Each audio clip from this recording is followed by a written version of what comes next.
పవన్ కళ్యాణ్కి సంబంధించి నేను ఈ మధ్యన కూడా మాట్లాడడం జరిగింది. ఫస్ట్ ఆఫ్ ఆల్ తను ఒక ఎమోషనల్ మనిషి. ఏదైనా సొసైటీలో జరిగే ఇర్రెగ్యులారిటీస్ కానీ లేకపోతే ఏదైనా అసమానతలు కానీ ఇటువంటివి ఉంటే ఆయన ఈజీగా డైజెస్ట్ చేసుకోలేడు.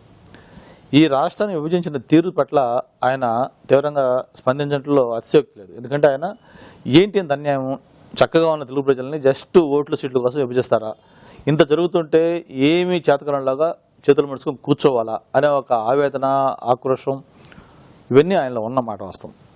అయితే నేను ఆయనకి ఒకటే అప్పీల్ చేస్తుంది ఏంటంటే, మీ ఆవేదన ప్రతి ఒక్కటి అర్థం చేసుకోవచ్చు. ఆవేదనలో లేకపోతే ఎమోషన్లోనో ఏదో ఒక నిర్ణయం తీసుకున్నందువల్ల దాని జరిగే కాన్సిక్వెన్సెస్ ఏంటి? మీరు ఒక లక్ష్యం కోసం మీరు ఫైట్ చేయాలనుకుంటారు, ఆ లక్ష్యం నెరవేరే పరిస్థితి ఉందా? అది లేకపోగా ఆ లక్ష్యం కోసం కృషి చేస్తున్న వేరే వాళ్ళకి ఏమైనా ఎఫెక్ట్ అయ్యే పరిస్థితి వస్తుందా? ఇవన్నీ కూడా మీరు థింక్ చేసి డిసిషన్ తీసుకోండి. ఎందుకంటే ఈరోజు యూత్ ఆయన వెంట వేలమెరుగు ఉన్నారు. మరి మూవీస్ చూస్తూ ఉన్నాం, ఆయన క్యారెక్టర్ మీద కానీ లేకపోతే ఇంకోటి మీద కూడా అంత ఒక అట్రాక్ట్ అయ్యారు.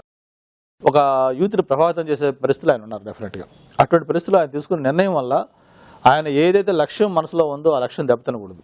ఆయన కూడా నిన్న మీటింగ్లో కూడా చెప్పడం జరిగింది, ఒక్క కాంగ్రెస్ పార్టీ తప్ప ఎవరితో నేను కలుస్తాను, చంద్రబాబు నాయుడు గారితో కూడా మాట్లాడతానని కూడా చెప్పడం జరిగింది.